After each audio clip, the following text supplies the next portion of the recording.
Palavra da Verdade, com Hernandes Dias Lopes. Eu convido você então para abrir sua Bíblia comigo no Evangelho de Cristo, conforme o registro de João, capítulo 21.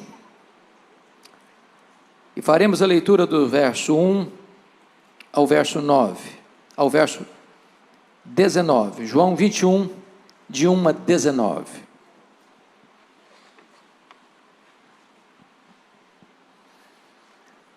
Está escrito o seguinte: depois disto, tornou Jesus a manifestar seus discípulos junto do mar de Tiberíades, e foi assim que ele se manifestou. Estavam juntos Simão Pedro, Tomé, chamado Dídimo, Natanael, que era de Caná da Galileia, os filhos de Zebedeu, e mais 2 de seus discípulos. Disse-lhe Simão Pedro: vou pescar. Disseram-lhe os outros: também nós vamos contigo.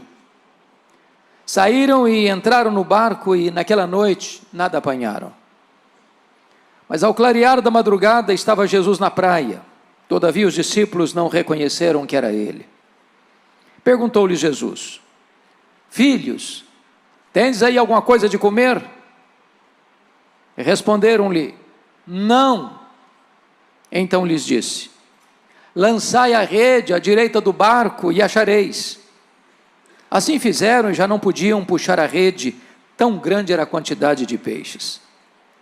Aquele discípulo a quem Jesus amava disse a Pedro: é o Senhor. Simão Pedro, ouvindo que era o Senhor, cingiu-se com sua veste, porque se havia despido, e lançou-se ao mar. Mas os outros discípulos vieram no barquinho, puxando a rede com os peixes, porque não estavam distantes da terra, senão quase 200 côvados, aproximadamente 100 metros. Ao saltarem em terra, viram ali umas brasas, e em cima peixes, e havia também pão. Disse-lhes Jesus: trazei alguns dos peixes que acabastes de apanhar. Simão Pedro entrou no barco e arrastou a rede para a terra, cheia de 153 grandes peixes. E não obstante serem tantos, a rede não se rompeu. Disse-lhes Jesus: vinde, comei. Nenhum dos discípulos ousava perguntar-lhe: quem és tu? Porque sabiam que era o Senhor. Veio Jesus, tomou o pão e lhes deu, e de igual modo o peixe. Já era esta a 3ª vez que Jesus se manifestava aos discípulos, depois de ressuscitado dentre os mortos. Depois de terem comido, perguntou Jesus a Simão Pedro: Simão, filho de João, amas-me mais do que estes outros? Ele respondeu: sim, Senhor, tu sabes que te amo. Ele lhe disse: apacenta os meus cordeiros. Tornou a perguntar-lhe pela 2ª vez: Simão, filho de João, tu me amas? Ele lhe respondeu: sim, Senhor, tu sabes que te amo. Disse-lhe Jesus: pastorei as minhas ovelhas. Pela 3ª vez Jesus lhe perguntou: Simão, filho de João, tu me amas? Pedro entristeceu-se por ele lhe ter dito pela 3ª vez: tu me amas? E respondeu-lhe: Senhor, tu sabes todas as coisas, tu sabes que eu te amo. Jesus lhe disse: apacenta as minhas ovelhas. Em verdade te digo, que quando eras mais moço, tu te cingias a ti mesmo, e andavas por onde querias. Quando, porém, fores velho, estenderás as mãos, e outro te cingirá e te levará para onde não queres. Disse isto para significar com que gênero de morte Pedro havia de glorificar a Deus. Depois de assim falar, acrescentou-lhe: segue-me. Eu quero pedir permissão a vocês para só voltar nesse texto já na conclusão da minha fala. Meu propósito nesta manhã é apresentar a vocês o apóstolo Pedro. Quem foi este homem? Que foi discípulo, que foi apóstolo de Cristo e o líder deles. Quem foi este homem que abriu a porta do evangelho para judeus e gentios? Quem foi este homem que, cheio do Espírito Santo, pregava e os corações se derretiam? Orava pelos enfermos e eles eram curados. Quem é este homem que, tomado de santa ousadia, não temia mais açoites, nem prisões, nem mesmo martírio? Quem é este homem? Este homem é mais do que um nome. ele é um emblema. Este homem é um símbolo de quem você é e de quem eu sou, de quem nós somos. Pedro é um retrato da humanidade, dos seus avanços e recuos, das suas escaladas e quedas, de suas promessas de arrojada fidelidade e de negação vergonhosa do Senhor da sua vida. Quem é esse homem? Capaz de uma fé robusta no momento? Se és tu, Senhor, manda-me ir ter contigo por sobre as águas, para depois se render ao medo e ao pavor e naufragar.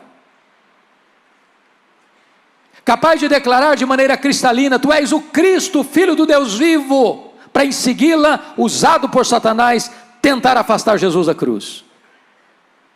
Quem é este homem que é capaz de jurar fidelidade inegociável a Cristo?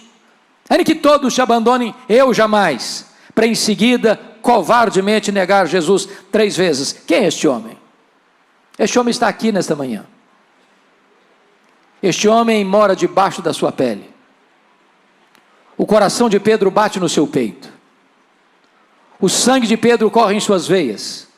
Você e eu somos Pedro. E o que Jesus fez na vida dele pode fazer na sua, na minha, na nossa vida nesta manhã. Um dos primeiros episódios retratados na Bíblia sobre Pedro está lá em Lucas 5. Diz a Bíblia que Jesus estava ensinando uma grande multidão às margens do mar da Galileia, um lago de águas doces, de 21 quilômetros de comprimento por 14 de largura, o maior reservatório de águas doces do Oriente Médio, a 220 metros abaixo do nível do mar Mediterrâneo, encurralados pelas montanhas de Golã e pelas montanhas da Galileia. E diz a Bíblia que os pescadores, dentre eles Pedro, depois de uma noite infrutífera de trabalho, lavavam as redes. Quando Jesus olha e vê 2 barcos ancorados, um é o de Pedro, e Jesus entra especificamente no barco de Pedro e diz para ele: afasta o barco, Pedro. E Jesus transforma aquele barco num púlpito, a água no veículo da sua voz e ministra aquela grande multidão. Depois diz a Pedro assim: ô Pedro, vai para o fundo, lança-te ao largo, lançai as vossas redes para pescar. Pedro, que era um profissional, porque nascera ao redor do lago, trabalhara naquele lago a vida inteira, responde para Jesus: Senhor, desse negócio aqui entendo eu. Aqui eu sou profissional, aqui eu sou autoridade. Então entenda uma coisa: o mar não está para peixe hoje. Trabalhamos a noite inteira, não pegamos nada. Mas de repente um lampejo de fé acende-lhe na alma, e ele diz: mas sob a tua palavra eu lançarei as redes. E quando ele lança as redes, um cardume começa a pular nas redes, as redes começam a se romper, aquele barco não consegue reter o produto milagroso daquela pesca, o outro barco precisa vir. E quando Pedro percebe que não está apenas diante de uma pescaria de sorte, mas de um milagre extraordinário, e ele larga para lá o barco, ele larga para lá as redes, ele larga para lá os peixes, ele nada na direção de Jesus, se prostra aos pés de Jesus e diz: Senhor, afasta-te de mim, vai embora de mim, eu sou um pecador, eu não posso estar na tua presença. E Jesus olha para ele e diz: não temas, a partir de hoje eu farei de ti um pescador de homens. E Pedro deixa as redes e troca as redes pelo cajado e passa a seguir a Jesus. Mais tarde é escolhido como apóstolo de Jesus e o líder deles. Caminha com Jesus, escuta Jesus, vê os milagres de Jesus. E diz a Bíblia que agora Jesus está lá no extremo norte de Israel, lá nas fraldas do Monte Hermon, lá na divisa com a Síria, lá em Bânias, onde nasce o Rio Jordão, lá em Cesareia de Filipe. E Jesus faz uma enquete com seus discípulos assim: quem dizem os homens ser o Filho do Homem? Em outras palavras, o que o povo comenta a meu respeito? E eles disseram: Senhor, o povo está muito confuso, o povo não sabe nada. Uns pensam que tu és João Batista, outros pensam que tu és Elias, outros pensam que tu és Jeremias, outros pensam que tu és alguns dos profetas. O povo não sabe nada, o povo está confuso. Parece que é ainda hoje assim. Então Jesus pergunta para eles: e vós, quem dizeis que eu sou? E Pedro, que era um líder, ele não suportava que ninguém falasse na frente dele, se adianta e fala em nome do grupo: tu és o Cristo, o Filho do Deus vivo. talvez até aguardando um elogio de Jesus. Parabéns, Pedro, você é um homem muito inteligente, você tem uma capacidade muito grande de discernir as coisas. Mas não foi o que Jesus disse, não. Jesus disse assim: bem-aventurado és, Simão Barjonas, porque não foi carne e sangue quem tu revelaram, mas o meu Pai que está nos céus. Em outras palavras, Jesus está dizendo para Pedro o seguinte: ô Pedro, você só sabe quem eu sou porque o Pai me revelou para você. Porque se o Pai não tivesse me revelado para você, como povo, você também não saberia quem eu sou. E Jesus engata e diz: e eu também te digo que tu és Pedro, e sobre esta pedra eu edificarei a minha igreja, e as portas do inferno não prevalecerão contra ela. Está aqui, meus irmãos, em Mateus 16, 18, um dos textos mais importantes da Bíblia, de cujo correto significado depende o futuro da igreja. Quem é esta pedra sobre a qual a igreja está edificada? Há 3 interpretações na história da igreja. Primeiro, é que o Pedro é a pedra. Talvez hoje mais de 800 milhões de pessoas subscrevem esse pensamento. Há uma frase em latim muito conhecida: ubi Petros ibi ecclesia. Onde está Pedro? Aí está a igreja. A segunda interpretação é que a pedra sobre a qual a igreja é edificada é a declaração de fé: tu és o Cristo, o Filho do Deus vivo.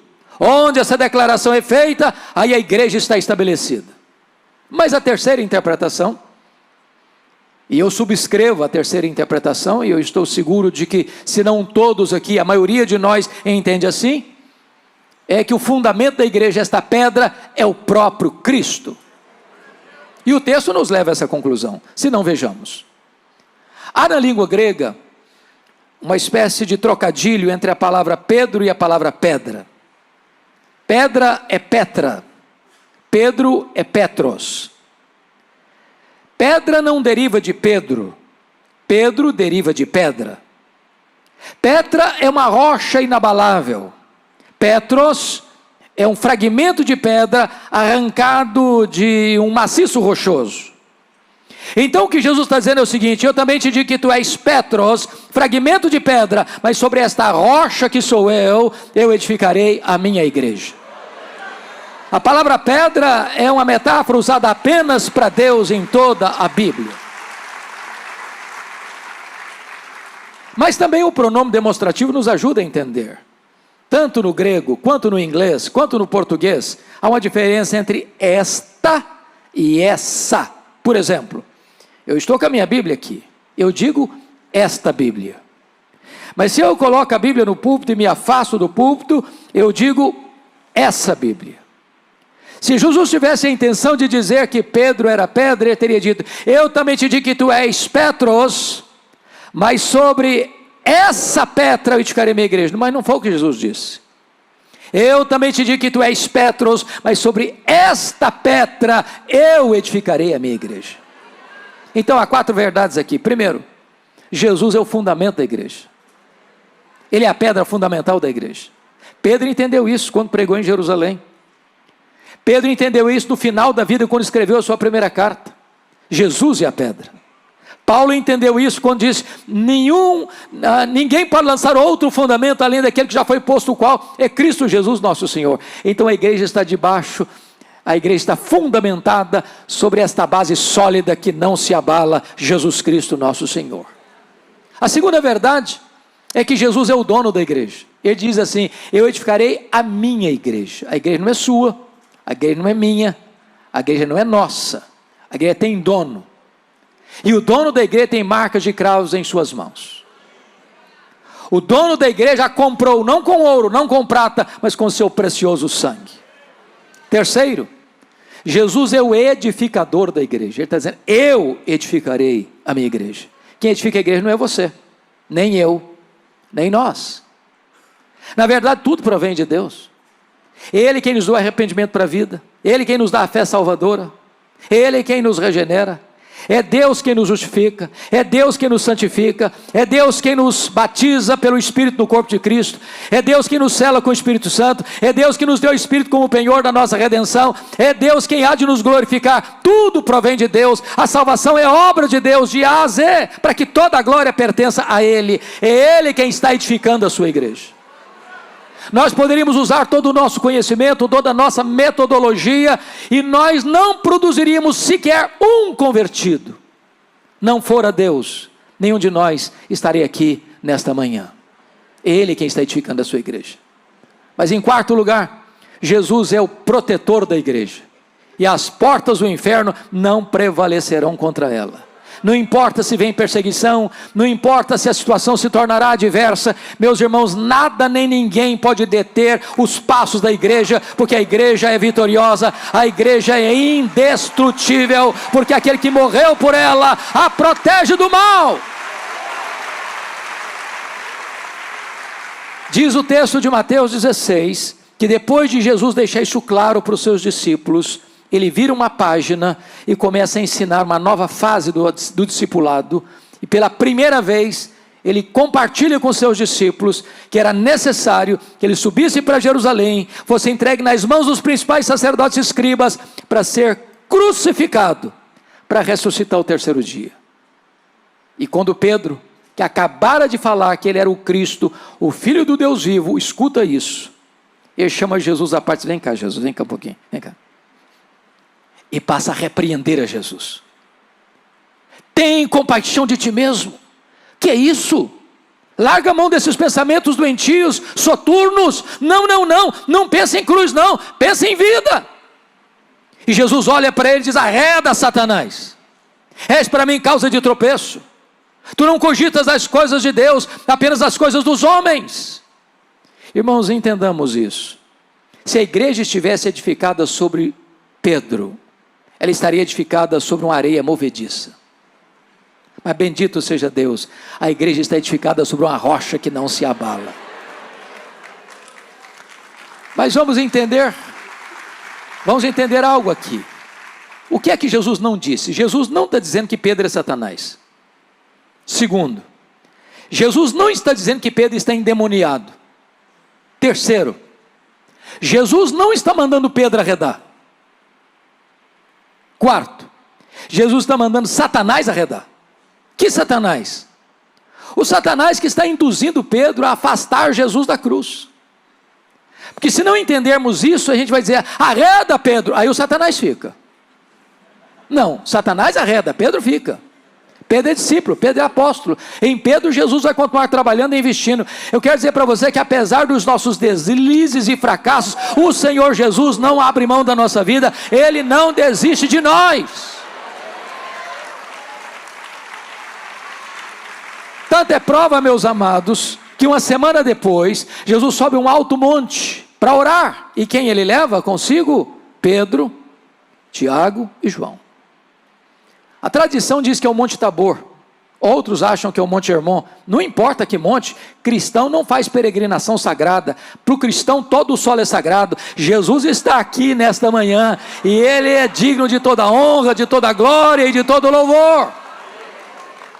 Mas diz a Escritura que o Senhor Jesus sobe este monte para orar e ora, e Pedro e os seus colegas dormem, porque o que dá prazer em Jesus dá cansaço neles. No topo daquela montanha, 4 milagres aconteceram. Primeiro milagre, Jesus foi transfigurado diante deles.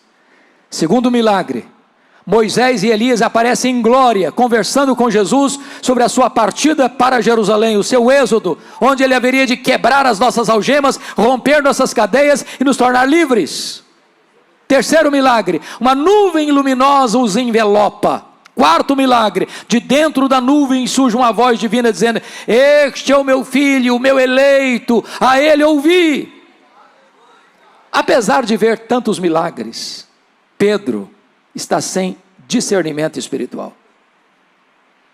A cultura brasileira anda atrás de milagres. Há alguns que fazem propaganda de milagres que nem aconteceram. Há outros que acham que se nós contemplarmos mais milagres, nós vamos crer mais. A Bíblia não ensina isso. A Bíblia diz que a fé vem pelo ouvir, e ouvir a palavra de Deus. Se vocês perceberam, no topo desta montanha tem 3 gerações representadas: a geração de Moisés, a geração de Elias, a geração dos apóstolos. Leia a sua Bíblia e você verá que essas foram as 3 gerações que mais viram milagres na história. E foram as 3 gerações mais incrédulas da história. Pedro está vendo milagres. Pedro está pisando no terreno sobrenatural. E primeiro, ele não discerne a centralidade da pessoa de Jesus. Ele está lá no topo daquela montanha dizendo assim: Senhor, bom estarmos aqui, então nós vamos fazer uma coisa, nós vamos fazer 3 tendas, uma vai ser do Senhor, outra vai ser do Moisés, outra vai ser do Elias. Ele achava que estava no controle, mas a Bíblia diz que ele não sabia o que estava falando. E por que ele não sabia o que estava falando? Porque estava falando uma bobagem. Ele estava comparando e equiparando Jesus a Moisés e Elias, ao representante da lei, ao representante dos profetas. Mas Jesus não é apenas um grande homem entre nós, Ele é o próprio Filho de Deus entre nós. Ele é único, Ele é incomparável, Ele é absoluto. Mas Pedro não apenas não discerne a centralidade da pessoa de Jesus, Pedro não discerne a centralidade da missão de Jesus. Quando Jesus desce do monte, Jesus liberta o menino endemoniado, o devolve ao seu pai, e diz lá em Lucas 9, 43, 44, que diante desse extraordinário milagre de Jesus, todos se maravilhavam do quanto Deus fazia por intermédio dele. Todos quantos? Todos quem? Toda a multidão, inclusive os discípulos. E Jesus viu nisso um risco, um perigo, uma ameaça para os seus discípulos. A mesma descrita lá em João 6, quando Jesus multiplicou pães e peixes, a multidão queria fazer Jesus um rei político, um Messias político, um operador de milagres apenas. E Jesus despede os seus discípulos antes de despedir a multidão, porque Jesus não queria que os seus discípulos entrassem nessa agenda tentadora de vê-lo apenas como operador de milagres. Aqui Jesus percebe a mesma coisa, está escrito em Lucas 9, 44 assim, Jesus se dirige aos discípulos assim: fixai nos vossos ouvidos as seguintes palavras: o Filho do Homem vai ser entregue nas mãos dos homens. O que Jesus está dizendo?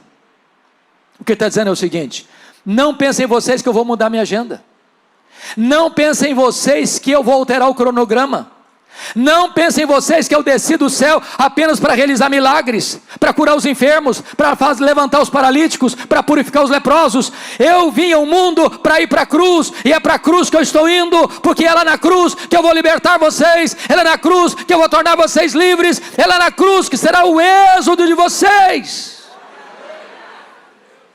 Mas Lucas 9, 45 diz que os discípulos não entenderam isto. Vendo milagres, mas sem saber quem é Jesus, vendo milagres, sem saber o que Jesus veio de fato fazer. Lucas 9, 51 e 53 diz que a partir desse momento que Jesus desce do monte, ele vai caminhar para Jerusalém, e todo mundo podia ler isso no rosto dele, todo mundo podia perceber que ele estava resolutamente determinado a caminhar para a cruz. Então ele sobe o Monte das Oliveiras. Diz a Escritura que ele chega acompanhado de uma multidão. Havia uma outra multidão esperando Jesus, porque na Páscoa a população de Jerusalém quintuplicava, e quando ele entra, ele começa a descer o Monte das Oliveiras, e as multidões vão cantando e vão celebrando e dizendo: Hosana, Hosana, bendito que vem em nome do Senhor. E ele atravessa o Vale do Cedron, ele começa a subir as encostas do Monte Moriá, tem a entrada da cidade. Diz Lucas que quando ele entra na cidade, a multidão canta e Jesus chora. E chora por quê? Porque Jerusalém não aproveitou o tempo da sua oportunidade. Porque Jerusalém matou os profetas de Deus e haveria de crucificá-lo. Chora porque Jesus vê profeticamente a cidade sendo arrasada até os fundamentos pelos romanos, provocando a maior diáspora de todos os tempos, desde o ano 70 a 14 de maio de 1948. Quando Jesus entra na cidade, ele purifica o templo, ele produz ensinamentos preciosos, mas chega um momento em que ele não fala mais para a multidão. Então ele se dirige a Pedro e João e diz assim: vocês dois vão preparar para nós um local para que eu possa comer a Páscoa com vocês. O cenáculo é preparado, é quinta-feira à noite, a mesa está posta, tem cordeiro assado, tem pão sem fermento, tem ervas amargas, tem vinho, e aqui do lado tem uma bacia com água e uma toalha. Não se assentava à mesa sem lavar os pés. Os calçados não eram como os nossos, tênis e sapatos fechados, botas fechadas, mas sandálias de couro cru, abertas. Jerusalém fica dentro de um deserto, os pés sujos. As mesas não eram altas, onde você escondia os pés ficavam expostos. Mas os discípulos eram muito orgulhosos para lavar os pés uns dos outros, e então o que eles fazem? Eles se assentam à mesa com os pés sujos. E o papo que rola na mesa é este: quem de nós é o mais importante? Quem de nós tem maior projeção? Quem de nós tem primazia? E quando Jesus percebe que eles estão antenados noutro canal, quando Jesus está mergulhado na sombra da cruz, Jesus os choca, não com palavras, mas com atitudes. Ele pega a bacia, cinge-se com a toalha e começa a lavar os pés dos discípulos. Olha o constrangimento, olha o tapa de luva. Jesus lavando o pé de Tomé, de Mateus, de Judas Iscariotes. Quando Jesus chega diante de Pedro, eu acho que ele arregala os olhos e pergunta: tu lavarás os pés a mim? Jesus respondeu: o que eu faço agora? Você não entende, você entenderá depois. Aí o Pedro, que era 880, disse: Senhor, os meus pés nunca tu hás de lavar. Não, eu não vou aceitar isso. Que tu te humilhes a ponto de se tornares um escravo, não, os meus pés tu não vais lavar. E Jesus olha para ele e disse: se eu não te lavar os pés, tu não tens parte comigo. Aí ele disse: então o senhor lava os pés, o senhor lava as mãos, o senhor lava a cabeça, o senhor me dá um banho, pronto. Não, Pedro, agora é você que não está entendendo. Todos vocês já estão limpos, exceto um. Só basta lavar os pés. O que Jesus quis dizer com isso?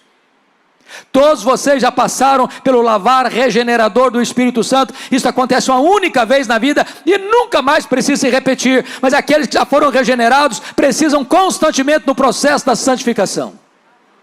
Ali, irmãos, há um corte radical na história da humanidade.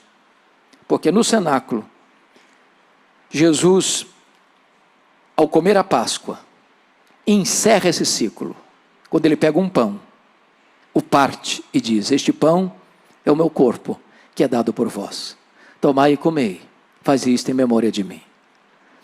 Quando ele pega o copo de vinho e diz: este cálice é a nova aliança em meu sangue, tomai e bebei dele todos, fazei isto em memória de mim. Ali encerra a Páscoa judaica, ali começa um novo tempo na história. Não tem mais matança de cordeiro, não tem mais sacrifício. Agora Jesus se apresenta como o Cordeiro de Deus que tira o pecado do mundo. Agora ele é o nosso Cordeiro Pascal. Todo o Antigo Testamento era a sombra dele, ele é a realidade. Ele é a semente da mulher, ele é o Cordeiro da Páscoa, ele é o maná que caiu do céu, ele é a água que brotou da rocha, ele é a coluna de nuvem, ele é a coluna de fogo, ele é o santuário, ele é a arca da aliança, ele é o templo, ele é a festa, ele é o sacrifício, ele é representado pelo sábado. Tudo era a sombra dele. Ele é a realidade. Chegou a realidade, as sombras não precisam mais. Ele é o cumprimento da lei.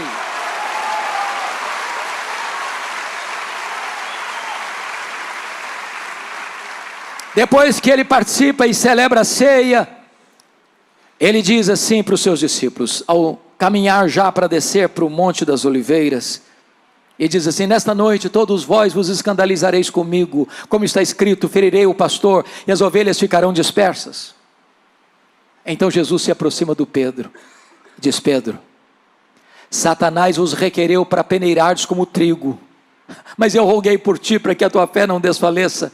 Quando te voltares para mim, fortalece os teus irmãos. Eu acho, pastor Josué, que o Pedro deu uma raspada na garganta e disse: Senhor, eu sei o que está acontecendo, eu sei que o clima está tenso, eu sei que nos bastidores eclesiásticos aí estão tramando a tua prisão e a tua morte. Aqui para nós, Jesus, eu acho que os meus colegas não têm tutano para aguentar isso não. Mas deixa eu dizer uma coisa para o senhor: eu sou um cabra macho, a corda não rói do meu lado, só conta comigo. Ainda que todos te abandonem, eu jamais. Aliás, por ti darei minha vida. Eu estou pronto a ir contigo para a prisão e para a morte. Aí Jesus olha para ele e diz: Pedro, pois em verdade te digo que nesta mesma noite, antes que o galo cante, tu me negarás 3 vezes. Acho que o Pedrão se calou. Acabaram de descer o Monte Sião, cruzaram o Vale de Cedron, mergulharam nas fraldas do Monte das Oliveiras, onde tinha uma prensa de azeite, o jardim do Getsemane. Diz a Bíblia que Jesus deixou 8 dos seus discípulos para trás, porque Judas não está mais entre eles. Pegou Pedro, Tiago e João e diz: vocês, vem comigo.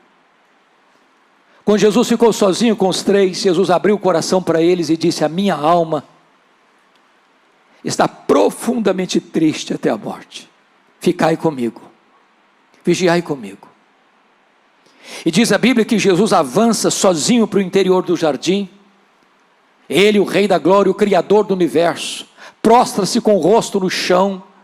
E segundo Hebreus 5:7, ele oferece forte clamor e lágrimas àquele que podia libertá-lo da morte. E ele ora, e ele chora, e ele ora, e ele chora, e ele ora, e ele chora. Diz: Pai, se possível, passe de mim este cálice sem que eu beba, se não seja feita a tua vontade.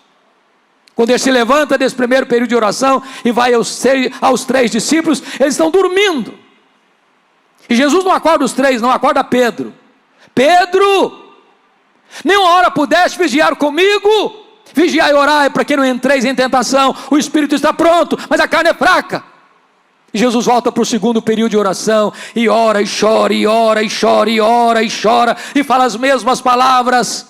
Vem um anjo do céu e o consola. Jesus volta-se para Pedro, e os seus colegas estão dormindo de novo. Jesus volta para o terceiro round de oração. Agora a luta é mais titânica, a batalha é mais renhida. Agora Jesus não molha o chão apenas com as suas lágrimas, mas também com o seu sangue, numa luta de sangrento suor. A pergunta, irmãos, é: que cálice era esse que trazia tanta angústia em Jesus? Será que este cálice era a certeza que os seus discípulos o abandonariam? Será que era certeza que uma turba fortemente armada, capitaneada por Judas Iscariotes, o prenderia naquela noite? Será que era certeza que ele seria levado ao sinédrio para ser cuspido e esbordoado?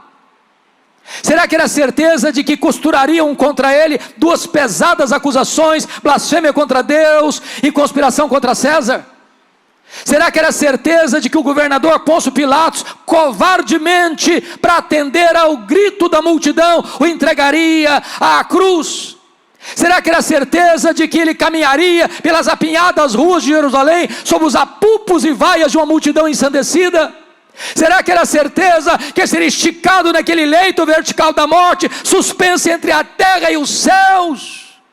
E a resposta é 1000 vezes não. Este cálice era a santa ira de Deus, que devia cair sobre a sua cabeça, sobre a minha cabeça.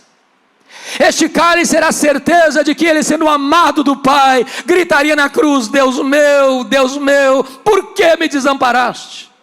Este cálice era a certeza de que, sendo ele santo, santo, santo, ele seria feito pecado por nós. Este cálice era a convicção de que, sendo ele bendito eternamente, seria feito maldição por nós. Notem vocês, a angústia que Jesus trava não é na cruz, é no Getsemane. Quando ele termina esse terceiro período de oração, não tem mais angústia nele. Não tem mais angústia nele. Quando ele termina esse terceiro período de oração, ele se levanta, dá uma balançada em Pedro e nos seus colegas, diz: acordai, vamos-nos, o inimigo se aproxima. E quando a turma chega, Jesus não se esconde, Jesus não se esgueira nas trevas, Jesus se apresenta e pergunta: a quem buscais? Responderá: Jesus o Nazareno. Pois sou eu. E caíram por terra. A partir de agora ele vai para o sinédrio, e ele é cuspido, e ele é esbordoado, e ele está firme como uma rocha. A partir daqui ele vai para o pretório romano, e quem está em crise e desespero é o juiz que o julga, é Pôncio Pilatos. Ele está firme como uma rocha, caminhando para a cruz como um rei caminha para a sua coroação. A partir daqui ele caminha debaixo do lenho maldito. As mulheres choram, e ele pergunta: por que vocês estão chorando por mim? Não chorem por mim, chorem por vós e por vossos filhos. A partir daqui ele é pregado na cruz e transforma esse patíbulo de horror num palco para a glória de Deus e num instrumento para a nossa salvação, dizendo para aquela multidão: Pai, perdoa-lhes, porque não sabem o que fazem. Dizendo para o ladrão à sua direita: arrependido, hoje mesmo estarás comigo no paraíso. Dizendo para sua mãe: mulher, eis aí teu filho, filho, eis aí teu pai. Dizendo para o pai: Deus meu, por que me desamparaste? Tenho sede. Mas a sexta palavra é uma palavra de vitória: está consumado, o preço está pago, aquele que crê em mim não deve mais nada, eu cumpri a missão que tu me confiaste para fazer. Então, Pai, receba o meu espírito. Naquela noite Jesus foi preso, não porque sucumbiu ao poder de Roma. Está escrito em Lucas, porque aquela era a hora das trevas, e para aquela hora Jesus tinha vindo.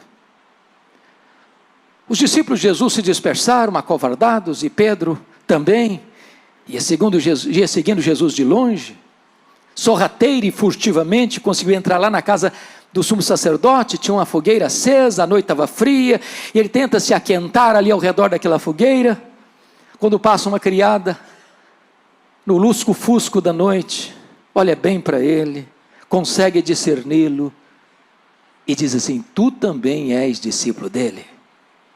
Pedro ouviu isso, e negou diante de todos, dizendo: eu não sei o que dizes.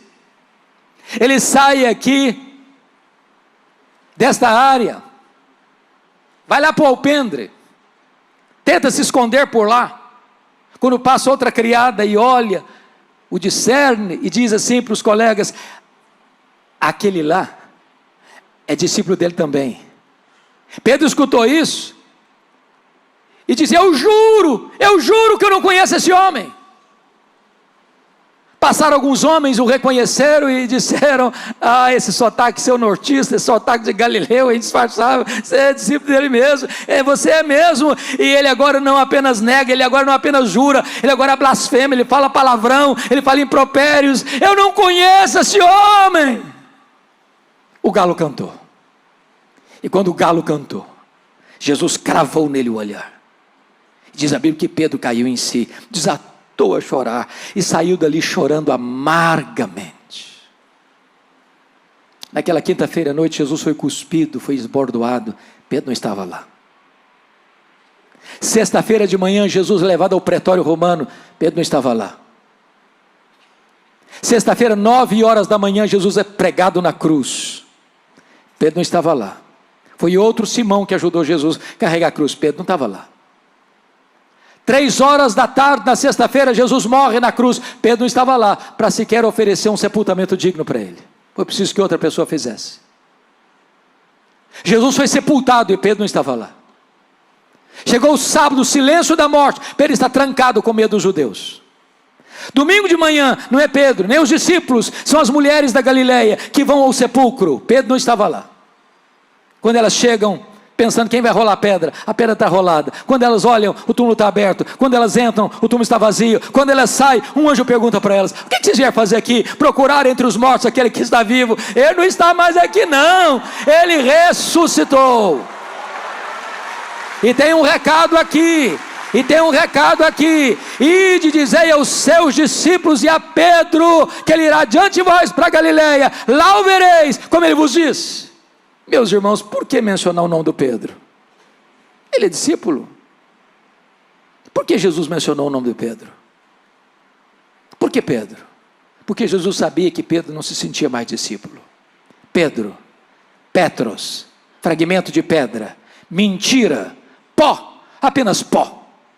Negou seu nome, negou sua fé, negou seu apostolado, negou o seu Senhor. Pedro desistiu de Jesus, mas Jesus não desistiu de Pedro. Eu quero dizer para você nesta noite que nesta manhã, que Jesus não desiste de você, que Jesus não abre mão da sua vida. Não importa os seus deslizes, não importa os seus fracassos, não importa as suas quedas, Jesus não abre mão da sua vida. Agora pensem comigo essa viagem de Jerusalém para Galileia, são 153 quilômetros, a pé.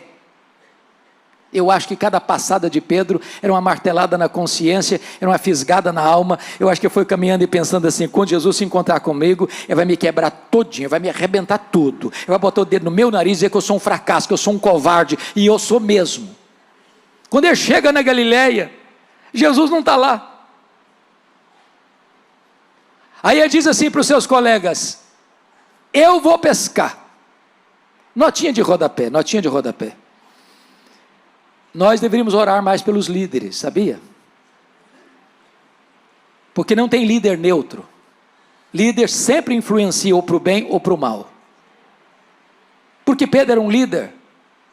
Ao dizer eu vou pescar, os outros disseram, também nós vamos contigo. Mas o que significa eu vou pescar? Não é que ele estava estressado, precisava uma higiene mental, não. Ele está dizendo, fim de linha para mim. Não tem mais futuro. Vou voltar para as redes. Vou voltar para o passado. Acabou para mim. Agora preste atenção. Quando o homem se afasta de Deus, nem pescar consegue mais. Trabalhar a noite inteira não pegar uma piaba. Já estão retornando já no clarear do dia. E tem alguém caminhando lá na praia, 100 metros. Eles estão a 100 metros de chegar.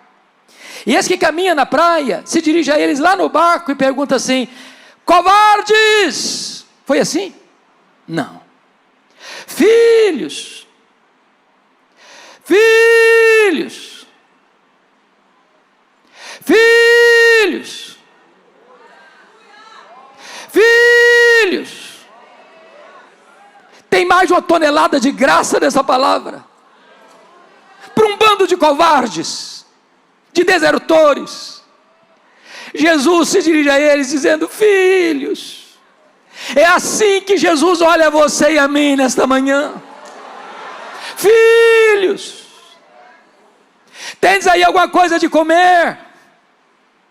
Responderam não. Lançai a rede à direita do barco, e achareis. Aquele que estamos adorando e servindo nesta manhã, é o Senhor do universo, é o Criador da terra e do mar, e Ele empurra um cardume de peixes selecionados para a direita do barco, e quando lançam as redes, 153 grandes peixes começam a pular nas redes, e a rede não se rompe, e João, que tinha um discernimento melhor, uma percepção mais aguçada, disse, ô Pedro, é ele Pedro, ele está aqui Pedro, ele chegou Pedro, e Pedro larga para lá o barco, larga para lá as redes, larga para lá os peixes, nada acelerado, 100 metros, coração saltitando no peito, ele diz, e agora, ele vai me quebrar todo, ele vai me arrebentar todo, ele vai dizer que eu sou um covarde, quando ele chega, um susto, ele vê um braseiro com pão e peixe.